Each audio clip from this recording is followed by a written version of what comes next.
My name is Grace Miller, and tomorrow is my wedding day. I thought I knew how the story of my life would go. A white dress. Soft music. My dad walking me down the aisle. My fiancé, Ethan Carter, smiling at me like I'm the only person in the world. I planned it all. I'm a planner. I like lists. I like knowing what comes next. But tonight, in a hallway that smelled like lemon cleaner and old flowers, his mother hugged me tight, like she was trying to hold me together, and then she leaned close to my ear and whispered 3 words that cut through my heart like glass. Don't marry him. Her breath was warm against my skin. Her hands were cold and shaking. My brain locked up.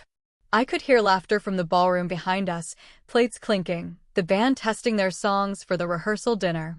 But her words made everything else sound far away, like I was underwater. What? I said, my mouth suddenly dry. She didn't repeat herself. She just pressed something small and hard into my palm. It felt like a key. Then she stepped back, forced a smile for anyone who might be watching, and said in a bright voice, "You look beautiful, sweetheart," as if nothing strange had happened at all. She walked away before I could speak. The thing in my hand dug into my skin. I wanted to chase her. I wanted to scream. I wanted to throw the key on the floor and watch it bounce. Instead, I opened my hand. It was a silver key with a blue tag on a tiny ring. The tag had 2 things written in neat black marker, room 728 and tonight. My heart began to pound so loud I could feel it in my throat. I looked up and saw Ethan at the end of the hall, laughing with his groomsmen. He looked perfect. He always looks perfect. Clean cut. Kind eyes. The kind of man who holds doors open and remembers your favorite coffee order. He waved at me.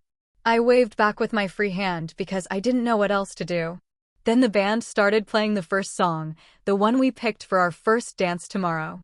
Here and now, in the middle of the rehearsal dinner, everyone was moving to the dance floor. I could not breathe. I looked down at the key again. The edges were sharp. If I turned that key tonight, what would I find? I closed my fingers around it and slipped it into the hidden pocket of my dress. My face felt hot. I took 1 step toward Ethan, and then I took 1 step away. My heel clicked on the polished floor. My stomach turned over. I didn't know it yet, but that key was the first cut. The first tear in the picture-perfect cloth I had wrapped around my life. And I was about to pull the thread. I met Ethan on a cold Tuesday morning in January, 2.5 years ago. I was late for work and mad at myself for being late, which was funny because my boss, Maria, never made a big deal about time. But I make a big deal about time. I hate making people wait for me. It makes me feel rude and messy, and I don't like feeling messy. I ran across the street to get coffee and nearly dropped my phone. The wind was mean that day, pushing against my coat and making my eyes water. The door to the coffee shop swung shut, and I reached for it with numb fingers. A hand caught the handle from the inside and held it open. "Got you," a voice said. I looked up and saw a man with light brown hair, a clean jawline, and a smile that hit me right in the chest. He wore a gray jacket and a navy tie. His eyes were a soft green. I noticed the little things right away. He didn't rush me. He didn't sigh. He didn't roll his eyes like other people sometimes do when strangers are clumsy. He just waited. "Thank you," I said, and when the door closed behind me, I realized I was still holding my breath. I laughed a little and shook my head. "Sorry. I'm a disaster today." "You look like someone who gets places anyway," he said. It was a strange thing to say, but it felt warm. We ended up standing next to each other in line. He joked about how the pastries looked like they were smiling at us. I told him I couldn't eat anything sweet that early or I'd fall asleep at my desk. He asked where I worked. I told him I was a coordinator at a small nonprofit that helps kids read after school. He said he worked at a company that builds software for hospitals. "I like making systems make sense," he said. "Too many systems don't." By the time my latte was ready, he had learned my name.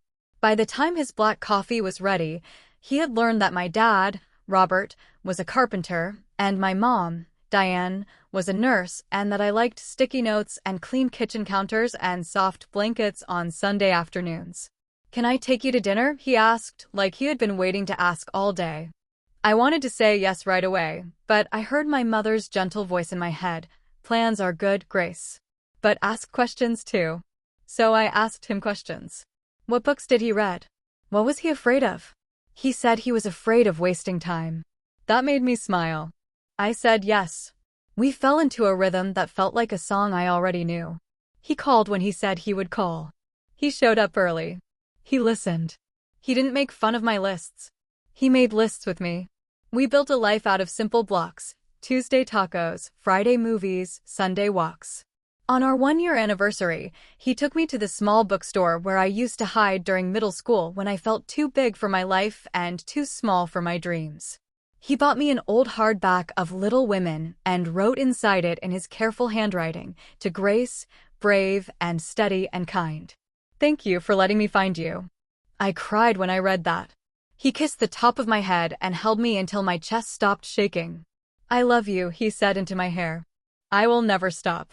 He asked me to marry him under a string of lights in his sister's backyard last spring. His sister, Hannah, screamed with joy. My mom cried. My dad hugged him, and when my dad hugged me, I felt tears slide down his sleeve and into my palm. "He looks at you right," my dad said. "That matters." Everyone clapped when I said yes. We laughed. We ate cake. We took pictures with twinkling lights behind us like tiny stars that had come down to watch. That night, Ethan's mom, Linda, held my hands and looked into my face for a long time. Her eyes were the same soft green as his, but a little cloudier. She didn't say much. She had never said much to me, not even when we did holiday dinners with their family. She was always polite, neat, and careful, like a person who didn't like to drop anything. She wore pale sweaters that made her look like she belonged in a quiet house with a fireplace and a sleeping dog. When she finally spoke, she only said, "Welcome, Grace." I thought she was shy. I thought she would warm up. There were little things that didn't fit, but they seemed small compared to the big picture. Once, I reached for Ethan's phone to check the time, and he moved it away fast like it was made of fire. "Work stuff," he said, and smiled, and kissed my forehead. Another time, he canceled dinner last minute and went quiet for hours, then came back with a simple explanation. His coworker had a crisis at the hospital. They needed to fix a server, and I told myself that made sense. People have jobs. People get busy. I took deep breaths and reminded myself not to be a person who invents trouble where there is none. When we started planning the wedding, I made a spreadsheet and color-coded it. I never felt more myself than I did holding that spreadsheet with its neat lines and little notes. Ethan teased me that the spreadsheet was my maid of honor. "Megan will be jealous," he joked. Megan, my best friend since we were 9, rolled her eyes and said, "I have legs. Your spreadsheet does not." We picked a venue with tall windows and white curtains that move when the air turns. We picked blush flowers and gold plates. We picked a song that always makes me feel like someone lifted the weight off my chest. We picked tomorrow. And then the week of the wedding hit like a wave. The bakery mixed up our cake order and put sunflowers on it instead of the simple white design I chose. The tux shop misread Ethan's measurements and his jacket sleeves looked like they belonged to someone else. The DJ sent a playlist that included a techno version of Twinkle, Twinkle, Little Star, which made me want to laugh and cry at the same time. These were small storms, the kind that pass quickly. We fixed them. We always fix things. That's what Ethan and I did. We solved problems. But the night before the rehearsal dinner, I woke up at 3 a.m. to the sound of my phone buzzing on the nightstand. My eyes were gritty. I turned over, trying not to wake my mom who had fallen asleep on my couch with a blanket over her knees. I picked up my phone and squinted at the screen. "Unknown number, are you awake?" I stared at it. Another message popped up. "Unknown number, if you love yourself at all, do not marry Ethan Carter." My mouth opened, but no sound came out. I read it again. I typed "Who is this?" But I didn't send it. My thumb hovered over the blue arrow. I looked at my mom. The blanket rose and fell as she breathed. Another message came. "Unknown number. Ask him where he was last Thursday night. Ask him why he always keeps his phone face down. Ask him why he deletes his messages. Ask him about room 728. The number had a local area code. My fingers shook. I pressed call before I could talk myself out of it. The line rang once, twice, 3 times. It stopped. No voicemail. I tried again. This time it went straight to voicemail, but the mailbox was full. I put the phone down like it might burn me. I told myself this was someone's cruel joke. People do cruel things for fun sometimes. I knew that. The world wasn't always kind. But the words wouldn't leave my head. Room 728. Why that number? Why a room? At 3:17 a.m., I did something I am not proud of. I rolled over and opened Ethan's message thread and scrolled up. We had said many sweet, silly things to each other, and I tried to let those fill my mind like warm water. But a small voice in me kept tapping on the inside of my skull. Ask him. Ask him. Ask him. When he called me at 7 a.m. to say good morning, I almost asked him. I almost said, "What is room 728? Instead, I said, "The bakery fixed the cake," because that was easier and safer. He told me he loved me, and I held those words like a child holds a balloon, tight enough to hurt. By the time the rehearsal dinner started, my stomach was a fist. I smiled at people. I thanked them for coming. I tucked hairpins into my hair and laughed at jokes like a good bride-to-be. Every now and then, I looked across the room and found Linda watching me, and I told myself she was just nervous because her only son was getting married. And then came the hug. The whisper. The key. I slipped out of the ballroom and into the bathroom and locked myself in a stall. I took the key out of my pocket and stared at it like it might start talking. Room 728. Tonight. The letters on the blue tag were neat, careful, like the person who wrote them didn't want to make a mess. I ran cold water over my wrists. My reflection in the mirror looked like a picture of me instead of me. Same long brown hair, same dark eyes, same mouth that tries to be brave. But there was something new in those eyes, a thin crack, a question. I did not want my life to be a question. I dried my hands and went back to the party. I told myself to push the key to the edge of my mind and smile through it. I even did the practice dance with Ethan in front of everyone. He held me like he always did, warm and sure. Tomorrow, he whispered, I can't wait. I tried to believe him. I wanted to believe him so much it made my teeth ache. When the rehearsal ended, people started to leave, hugging, waving, promising to be early tomorrow. My parents went home to finish last-minute things. Megan squeezed my shoulders and said, if you panic at 2 a.m., call me. I lied and said I would be fine. Ethan kissed my forehead and said he had to go drop something off at his apartment and check on a work email. It's nothing, he said when I made a face. I won't be long. I'll call you in an hour. Okay, I said. My voice sounded small to my own ears. I watched him walk away with his groomsmen. They were loud and happy. He turned and blew me a kiss like a movie character. People, odd. I smiled and waved. When I couldn't see him anymore, I looked around the room for Linda. She wasn't with the other parents. She wasn't at the dessert table or by the door. I stepped into the hallway. The lemon cleaner smell stung my nose. I saw the elevator doors close just as I reached them, and I thought I saw the edge of her pale sweater. The blue tag in my pocket felt heavy. I stood there for one long minute, then another. I told myself to go home and take a hot bath and sleep. I told myself to forget the key. I told myself I didn't need any room numbers. I told myself I loved Ethan, and he loved me, and that was the whole story. But love isn't the whole story. Truth is part of the story, too. And kindness, the kind of kindness that doesn't look away when looking hurts, that's part of the story I want to live. I pressed the elevator button. My finger shook. The doors slid open with a soft ding. I stepped in and pressed 7. The ride felt long and short at the same time. The numbers blinked. My heart tapped a shaky rhythm behind my ribs. The doors opened to a quiet hallway lined with gray carpet and soft lights. It smelled like soap and something sweet. Room 728 was at the far end. The numbers on the door looked harmless, like numbers always do. I took the key out and held it in my palm. It was cold again. Grace, I whispered to myself. If you turn this key, you can't pretend anymore. I thought about my dad's face when he hugged me. I thought about my mom sewing a tiny blue ribbon into the inside of my dress because her mother had done that for her. I thought about Megan, chewing gum like she always does when she's nervous, telling me she believed in me. I thought about Ethan's smile. I thought about the unknown number.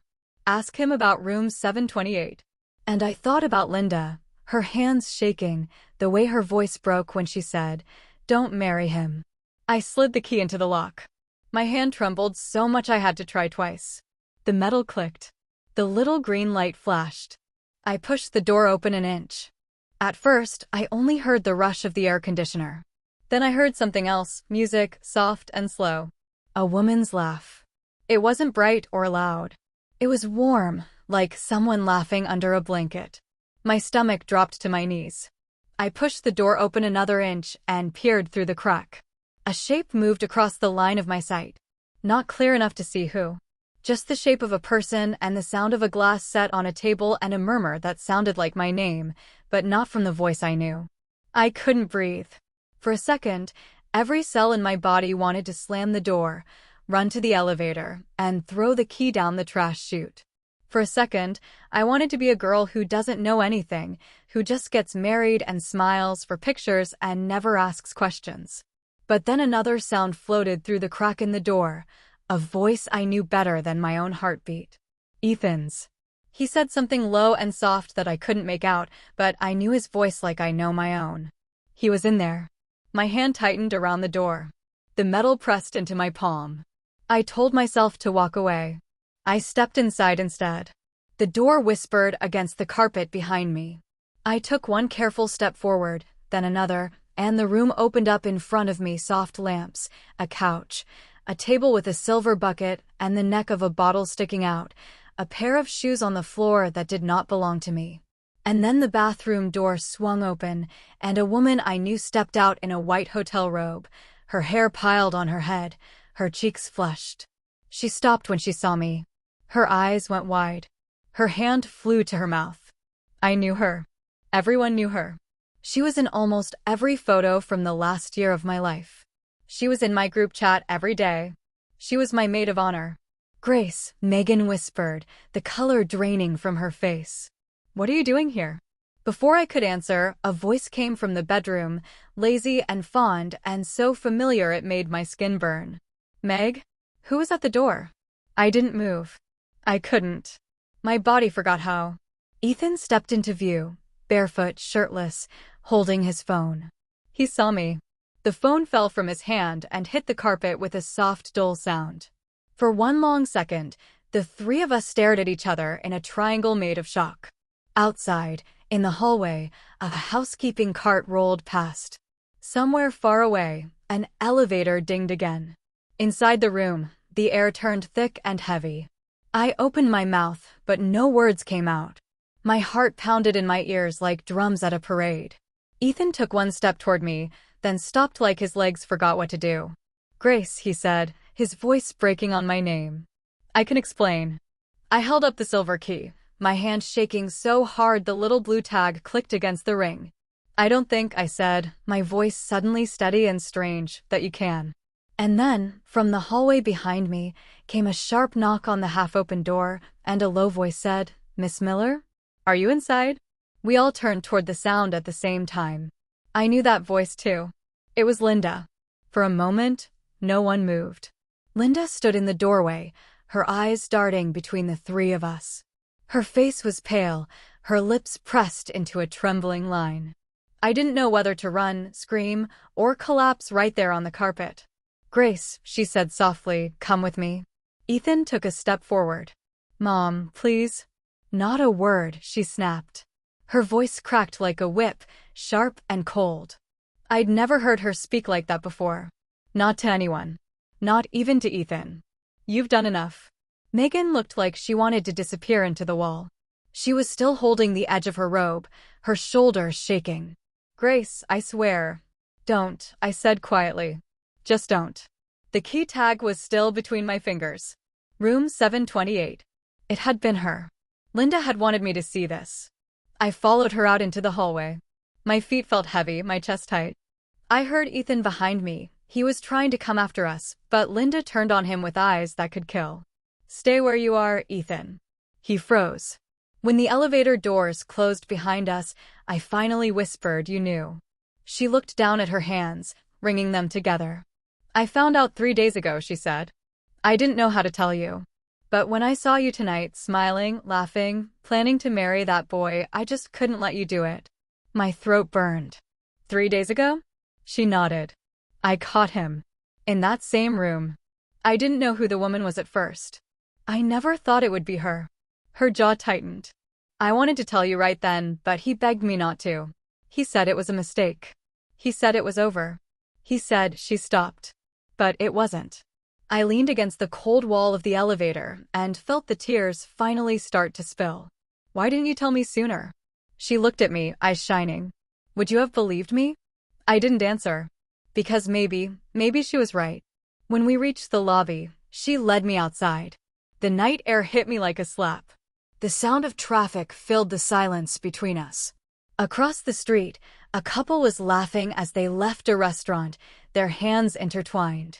It felt like another world. "Grace," she said quietly, "you are a good girl.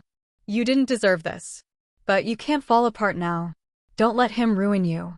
I turned to her, voice trembling. "What do I even do? The wedding is tomorrow.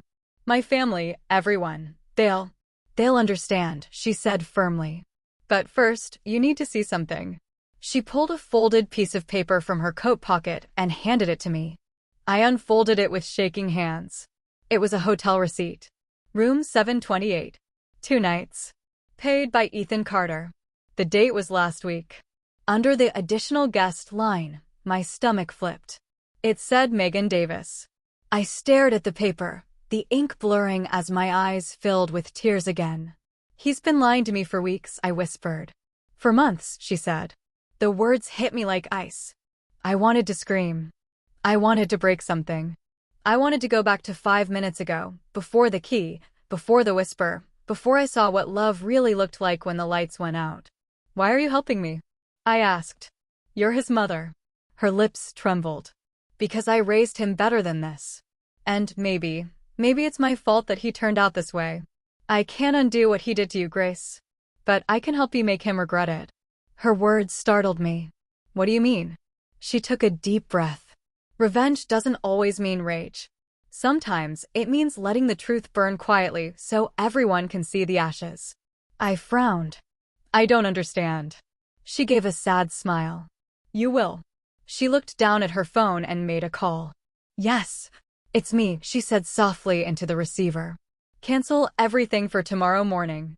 "Yes, everything." I blinked. "What are you doing?" "Helping you take back your power," she said. "You're not going to cry your way through this. You're going to walk through that fire tomorrow and make him wish he never betrayed you." That night, I didn't sleep. I sat on the floor of my apartment, my wedding dress hanging on the door like a ghost watching me. My phone kept buzzing. Calls from Ethan. From Megan. From my parents. I couldn't pick up. Every time I reached for it, my hand shook. At 2 a.m., a message came through from an unknown number. "Unknown? You found out, didn't you?" My chest tightened. My fingers hovered over the screen. "Who is this?" A few seconds later, the reply came. "Unknown, I told you not to marry him." I froze. "Me, Linda." No reply. I sat there for a long time, staring at that message, wondering if I was speaking to a woman who had just saved me or someone who was playing a deeper game I didn't understand yet. When the sun rose, I put on a white dress, not the wedding one, just a plain one. I drove back to the hotel. The staff were still cleaning up from last night's dinner.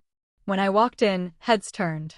Some smiled, thinking I was the bride arriving early. I smiled back. Linda was waiting in the lobby, holding a small black folder. "You're early," she said. I couldn't sleep. She nodded slowly. "Then let's end this." She handed me the folder. Inside were printed photos, screenshots from hotel security cameras. Ethan and Megan entering room 728. His arm around her waist. His mouth near her ear. His jacket over her shoulders. Every date stamp was from nights I thought he was working late. Something inside me broke, but quietly this time. Not like glass. More like a page tearing in half. "I can't marry him," I whispered. "No," she said softly. "You can't. but you can show him what he threw away. I looked up at her. What do you mean? She gave me a thin, knowing smile. Let's just say the guests will need something to watch tomorrow, since there won't be a wedding. By noon, the venue was filled. Family, friends, bridesmaids, the florist. Everyone looked beautiful and excited. Ethan stood at the altar in his suit, perfect as ever. Megan was nowhere to be seen, but I didn't need to ask why. The soft music began. People turned as I walked in. Only this time, I wasn't walking toward Ethan. I walked straight to the microphone. Before we begin, I said, my voice calm, there's something I'd like to show you all. Ethan's smile froze. Grace, he whispered, what are you doing? I nodded toward the screen at the back of the hall. Linda had already arranged everything. The projector flickered to life. And one by one, the photos appeared. Ethan and Megan. Laughing. Hugging. Entering room 728. Timestamped. Dated. Gasps filled the room. Someone dropped a glass. The sound shattered like thunder. Ethan's face went pale. Grace, please, this isn't. I held up a hand. Don't. Just don't. Megan's father stood up. Is that my daughter? The whispering turned into chaos. I didn't wait for answers. I took a deep breath and turned to everyone watching. I loved him, I said simply. I really did. But sometimes love isn't enough. Sometimes, love is just a trick life plays on you so you can see who people really are. So, if you ever think you know someone, check room 728.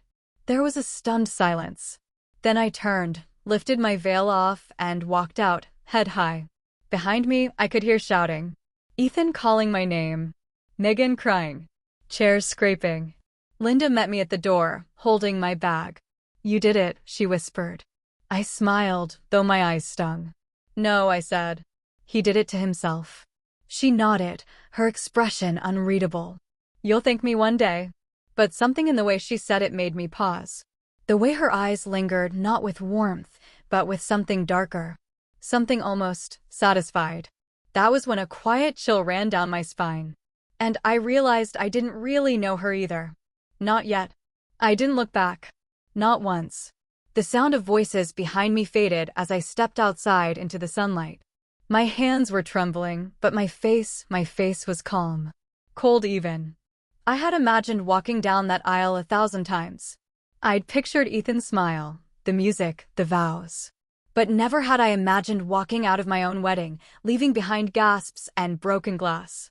And yet, there I was walking out, heart pounding, veil in hand, a woman who had just burned her own fairy tale to the ground. Linda followed a few steps behind, silent. The hotel valet looked confused when I handed him the bouquet and said softly, "You can throw this out." We stood by the car. Neither of us spoke for a long time. I could hear her breathing, steady, quiet. Then she said it, almost like she was proud. "You handled that better than I expected." I turned to her. "You planned all of it." She didn't deny it. "He deserved it," she said. "You deserve to see the truth." Her voice was soft, almost motherly again. But there was something else in it too. Something sharp. "Thank you," I whispered.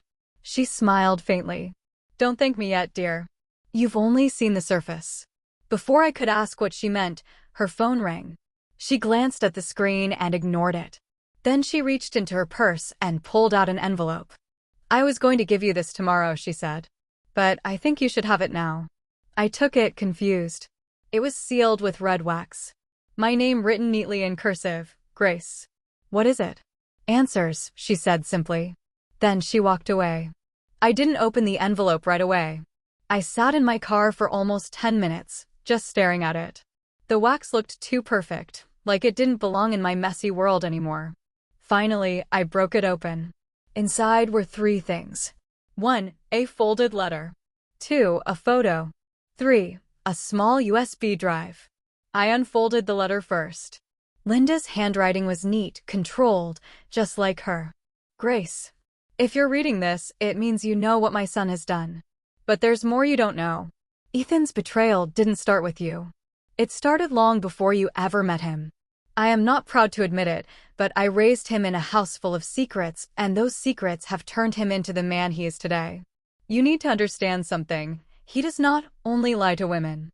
He lies to everyone. To me. To his boss. To the people who trust him with their money. What he did to you is personal, but what he's doing to others is dangerous. Look at the photo. You'll see what I mean. My heart started pounding. I pulled out the photo. It was Ethan. But not the Ethan I knew. His hair was a little shorter, his jaw rougher, and there was a woman next to him, holding a baby. On the back, written in the same neat handwriting, Florida, 2019. I stared at it for a long time before my brain caught up. 2019, that was 2 years before I met him. And the baby, God, the baby had his eyes. My stomach twisted.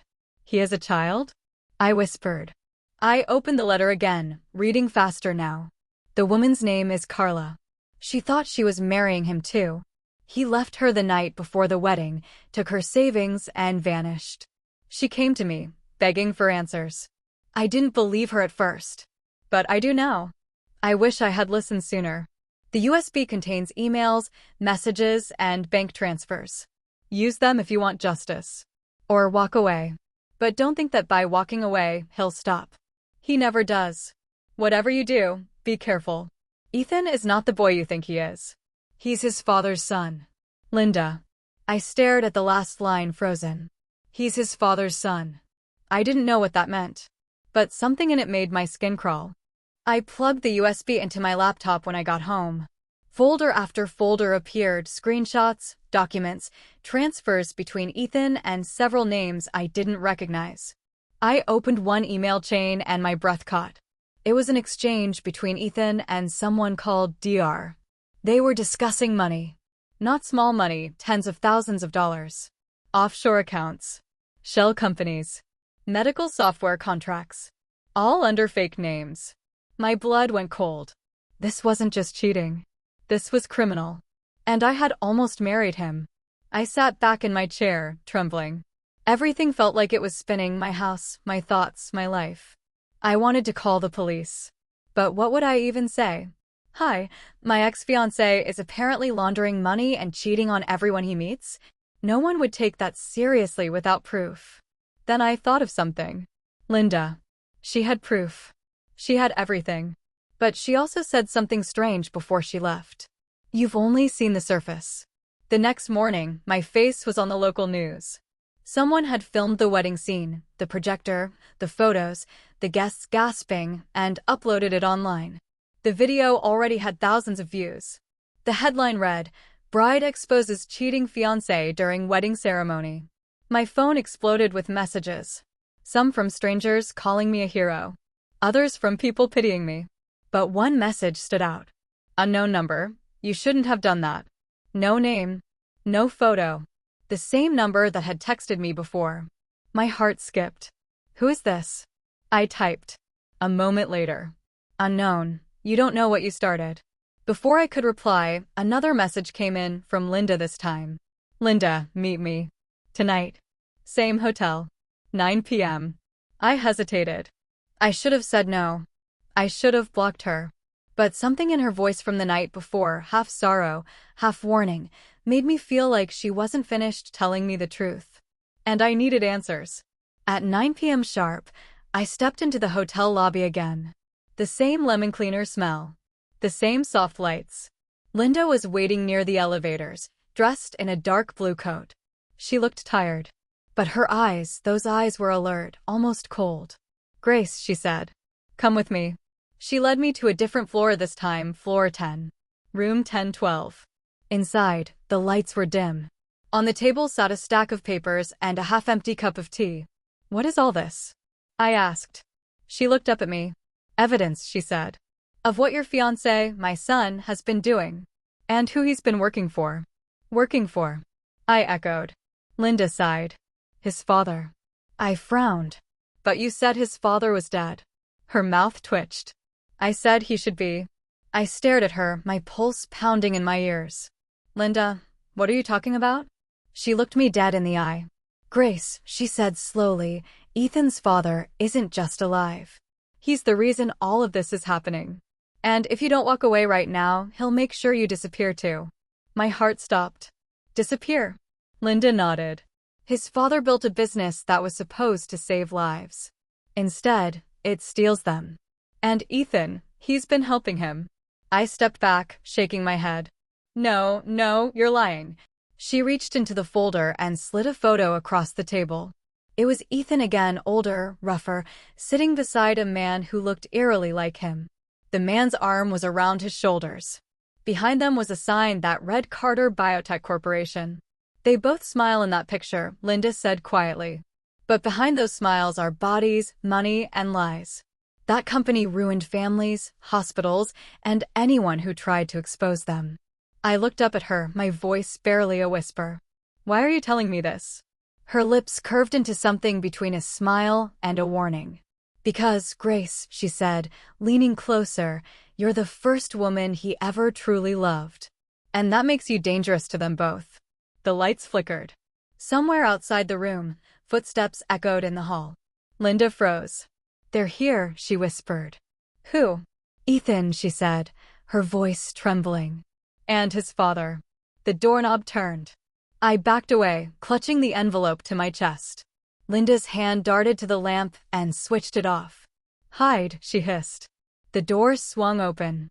And through the sliver of light from the hallway, I saw him. Ethan. Alive. Angry. And not alone. A tall man in a black suit stood beside him, his father. The same face.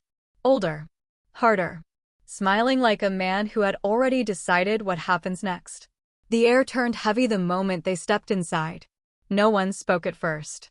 The only sound was the low hum of the air conditioner and the soft click of the door closing behind them.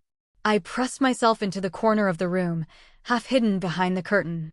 My heartbeat was so loud I was sure they could hear it. Linda stood perfectly still by the table, her face pale but unreadable. Ethan walked in first, his jaw tight, his eyes bloodshot like he hadn't slept. Behind him came the older man, tall, broad shoulders, silver hair slicked back, a faint scar running down his cheek. He looked like someone who didn't have to raise his voice to be feared. When he spoke, it was almost gentle. Linda, he said, I told you to stay out of this. His voice was deep, calm, smooth, the kind that made your stomach twist because it sounded kind while meaning the opposite. Linda didn't flinch. You shouldn't be here, Richard. On the contrary, he said, taking another step inside, I think I should have been here long ago. You've caused enough trouble. Ethan turned to his mother. You told her everything? Linda's hands were trembling, but her tone stayed firm. She deserved to know. Ethan ran a hand through his hair. You don't understand, Mom. I understand perfectly, she cut in. You're your father all over again. The lies, the charm, the destruction. I tried to protect you from becoming him. I failed. Richard smiled faintly. You didn't fail, dear. You just forgot who was paying the bills. He walked toward her, slow and deliberate, like a predator that didn't need to chase. I gripped the curtain tighter. Every instinct in me screamed to run, but my legs wouldn't move. Where is she? Ethan asked suddenly, looking around the room. My heart stopped. Grace, he said, louder this time. Grace, I know you're here. Please. Just come out. I can explain. Explain? Explain the hotel room? The affair? The lies? The offshore accounts? I didn't move. Linda stepped forward instead. You won't lay a hand on her, she said, her voice low. Richard tilted his head. Still playing savior, Linda? You never learn. He glanced toward Ethan. Get the flash drive. Now. Ethan hesitated. Dad. Now. Ethan walked toward the table, scanning it. My stomach dropped when I realized what he was looking for, the USB. The one Linda had given me. It was in my purse. Right beside me. I held my breath. He stopped by the chair, turning slightly toward the window toward me. His eyes flicked across the curtain, and for a split second, our gazes met through the narrow gap. My heart leapt into my throat. His expression changed. Shock. Then guilt. Then panic. Grace, he whispered. Oh, God. Richard turned. What? Ethan's hand twitched toward me. She's. But before he could finish, Linda grabbed the lamp and smashed it against the edge of the table. The bulb shattered, sparks flying. Run, Grace, she shouted. That single word broke my paralysis. I bolted for the door. Richard shouted something, I didn't hear what. Ethan yelled my name. I flung the door open and sprinted down the hallway, barefoot, clutching my purse. My heart pounded so hard it felt like it might crack my ribs. Behind me, I heard footsteps, fast, heavy ones. I jabbed the elevator button, but it was too slow. I turned and ran toward the emergency stairs instead. The stairwell was dim and smelled like dust and metal. My feet slapped against the cold steps as I flew down, gripping the rail so hard my knuckles burned. Somewhere above, a door slammed open. Grace. Ethan's voice echoed down the stairwell. Please. I'm not going to hurt you. I didn't believe him. I didn't stop. I hit the ground floor, burst through the exit door, and stumbled into the parking lot. The night air hit my face like ice. Cars. Lights. Movement. I ran toward the first taxi I saw pulling up near the entrance. Please, I gasped, yanking open the back door. Just drive. The driver blinked at me in shock. Ma'am. Drive. I cried. He hit the gas. The car jerked forward. Through the rear window, I saw Ethan come running out of the building, his eyes wild. He shouted my name again, but I was already gone. I didn't go home. I couldn't. I told the driver to take me to the nearest police station. But halfway there, I hesitated. What could I even say?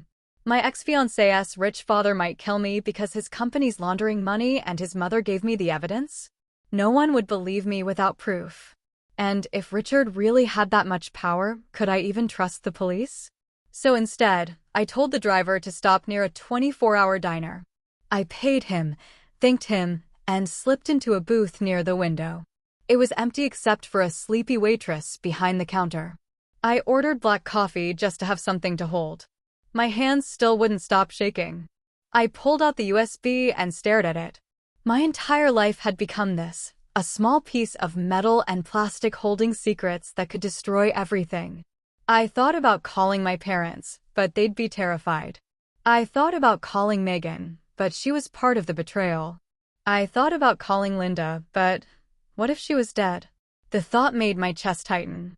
I pulled out my phone instead and typed a message to an old college friend who worked as a journalist. Me, hey, it's Grace. I have a story. Something big. You need to see it. No reply. Not yet. It was late. I wrapped my arms around myself, staring out the diner window at the flickering streetlight. A car drove by slowly. Then another.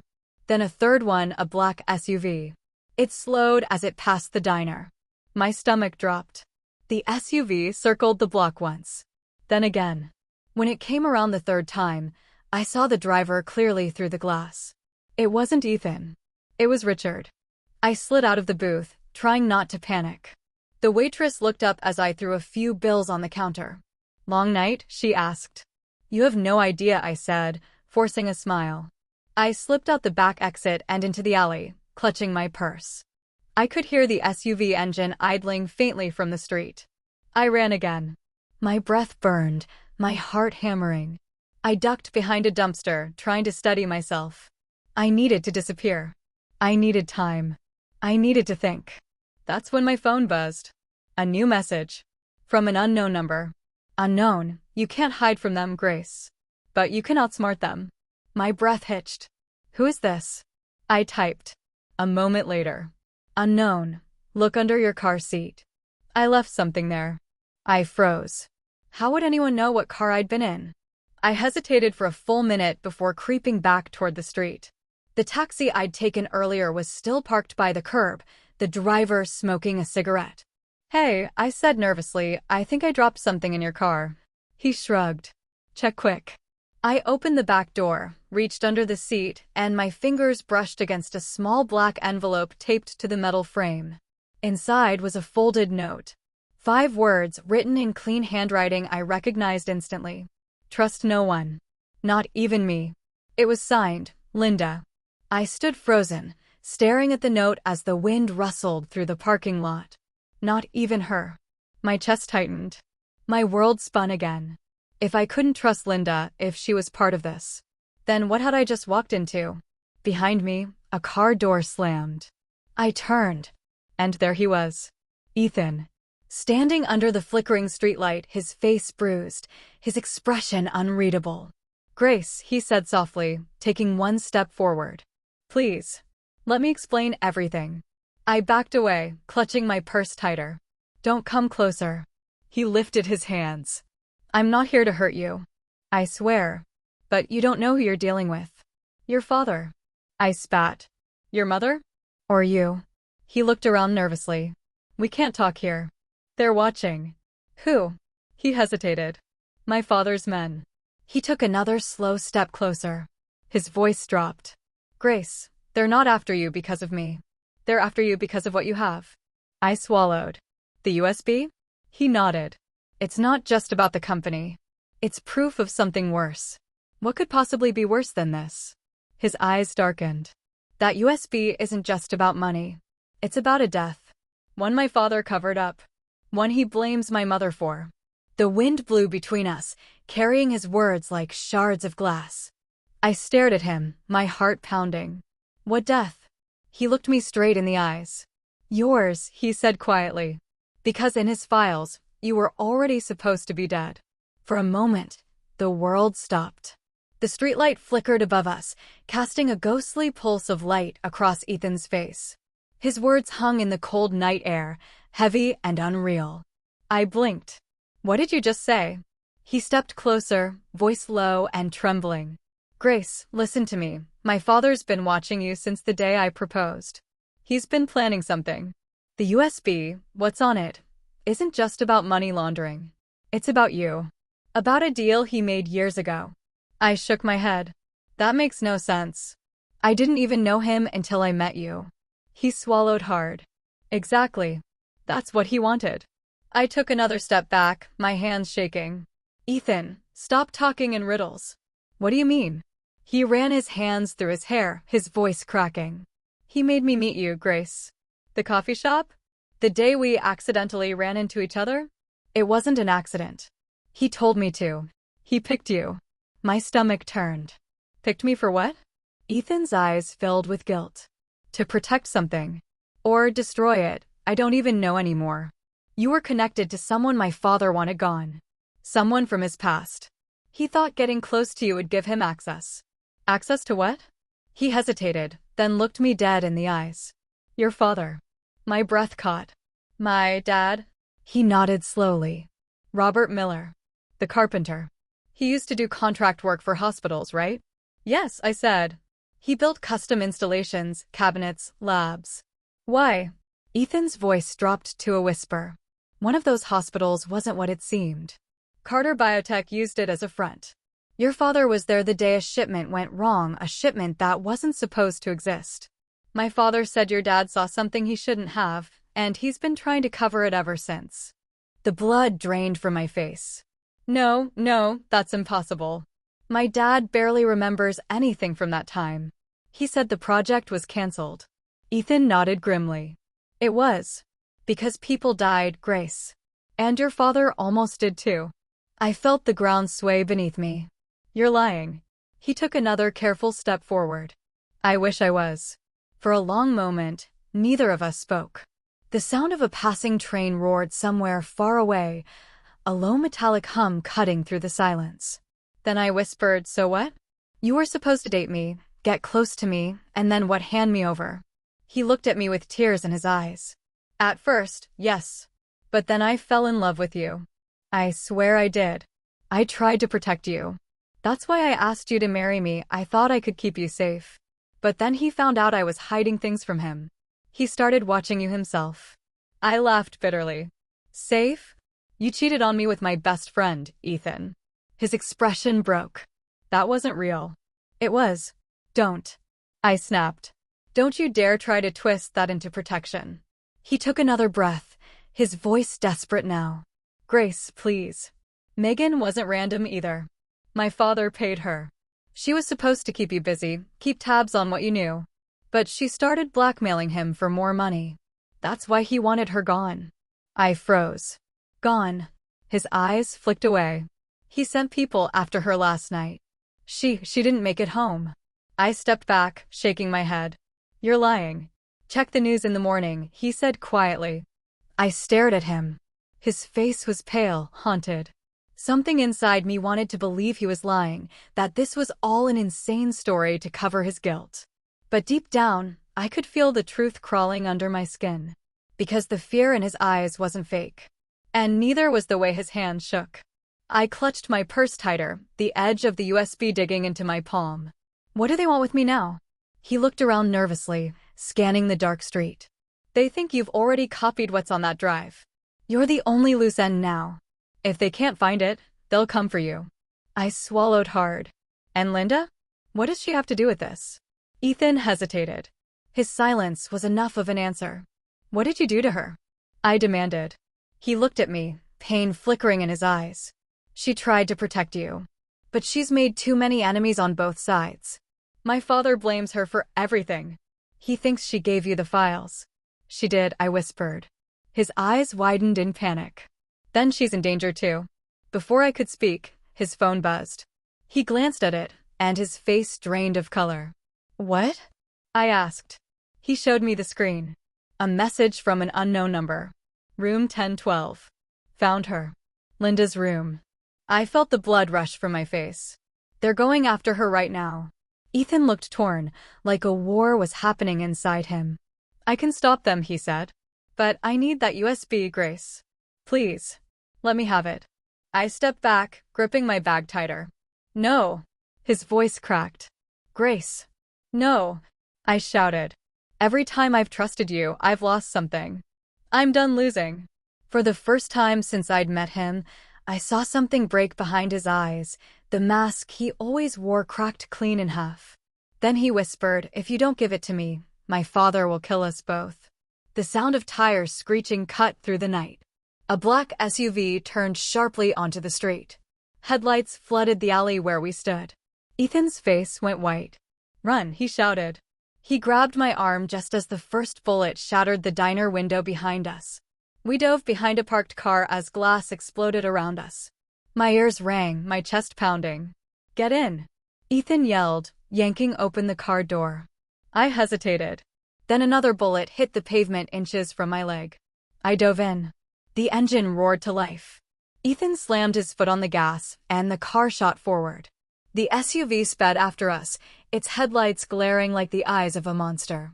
I gripped the door, trembling as we tore down the street. Where are we going? Somewhere safe, he said, voice tight. Somewhere they can't find us. Where? He didn't answer. The city lights blurred past us, neon streaks and shadows. My heart pounded so hard it hurt. Then, out of nowhere, another car blocked the road ahead. Ethan swerved, tires screeching. The car spun halfway around and slammed into a trash bin. Get out, he shouted. We stumbled onto the street, breathless. The SUV stopped about 50 feet away.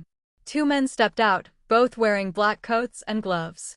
Ethan shoved me behind him. Run, Grace. No, I screamed. You'll get killed. He turned to me, his eyes wild but strangely soft. Then it's my turn to pay for what I did. Before I could stop him, he ran toward the men. The first one pulled a gun. Ethan tackled him before he could aim. The second swung a metal bar.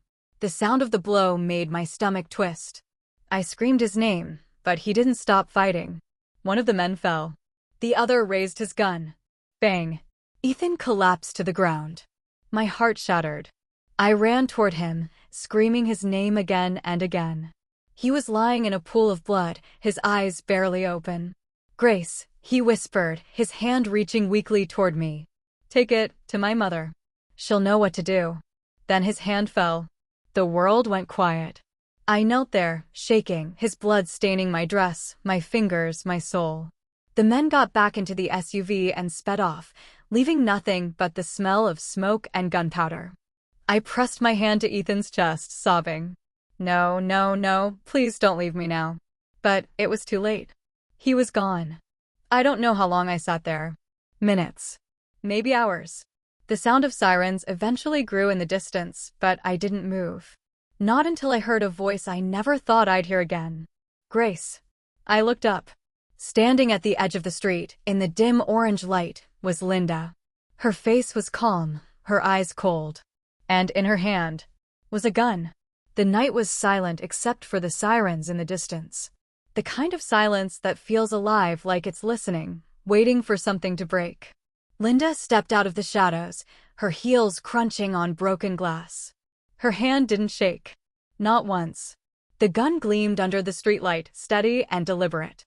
I froze beside Ethan's body, my breath coming in short gasps. Her eyes, those calm, cloudy green eyes, didn't look like a mother who had just lost her son. They looked like someone who had already buried him long ago. "Linda," I whispered. "He's gone." "I know," she said softly. "That's the only way this could end." Her voice was quiet, almost gentle, but it made my blood run cold. "What are you doing?" I asked, rising to my feet slowly, my palms still sticky with Ethan's blood. "Put the gun down." She tilted her head slightly. "You think I'm going to hurt you?" "I don't know what to think anymore." She gave a small, sad smile. "Good. You're finally learning." The sirens grew louder. Blue and red light flickered faintly in the distance. "Linda, the police are coming," I said carefully. "You have to let me explain what happened. You'll go to prison if—" She cut me off with a small laugh. "Prison? Oh, Grace. You still think this is about the police?" I took one slow step back. "Then what is it about?" She glanced down at Ethan's body and her voice softened. "Closure." There was something in the way she said it, something between grief and vengeance. "You planned all of this," I said slowly. "Didn't you?" She looked up at me, her expression unreadable. "You think I wanted this? To watch my son become his father's monster? To clean up their messes for years?" "You used me," I said. "Every warning, every whisper, it was part of your plan." Her eyes glistened. "I tried to save you. But you didn't listen. You gave me that key." I snapped. "You knew I'd find them together." "Yes," she said simply. "You needed to see what he was capable of. You needed to hate him." My heart dropped. "Why?" "So you wouldn't mourn him when the time came." The way she said it made me shiver. "Linda," I whispered, "what have you done?" She looked past me, toward the flickering lights at the end of the street. "You think his death was an accident?" I felt my stomach twist. You called them?" She nodded once, calm as still water. "I told them where to find him. But I didn't think you'd still be here." I could barely breathe. "You had your own son killed?" Her voice cracked, just a little. "I had the man he became killed. Ethan died years ago, Grace. The moment he chose his father over the truth." I took another step back, shaking my head. "You're sick." "No," she said, her tone sharp. "I'm free. And you can be too." She raised the gun slightly. Not pointing it at me. Just holding it. "Give me the USB," she said quietly. "It ends tonight." I clutched my bag tighter against my chest. "You're lying. If I give it to you, I disappear too." Her eyes softened. "Grace, listen to me. If my husband finds you alive tomorrow, he'll make you wish you weren't. He doesn't forgive, and he doesn't forget. Give me the drive, I'll destroy it." "Destroy it?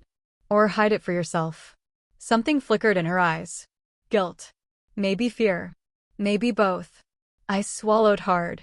Ethan said it proved more than money laundering. He said it was about a death. Whose death was he talking about, Linda? Her hand trembled for the first time. I took a step forward. "Whose death?" She looked away.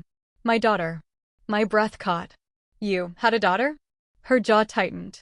"Before Ethan. Her name was Lila. She died in one of my husband's labs, an experiment that went wrong. She was just 9. He called it a data loss." Tears filled her eyes, but her voice stayed even. "I've been collecting evidence ever since. The USB, it's not just about his crimes. It's everything. The trials, the experiments, the people he erased. Including her." I felt my throat close. "So you used me to get it?" She shook her head. "No. I used him. But you were never supposed to be in this deep. You were supposed to walk away after the wedding fell apart. But you didn't."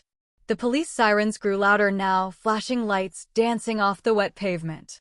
"You need to leave, Grace," she said. "Now." "Not without answers," I said, trembling. "What are you going to do?"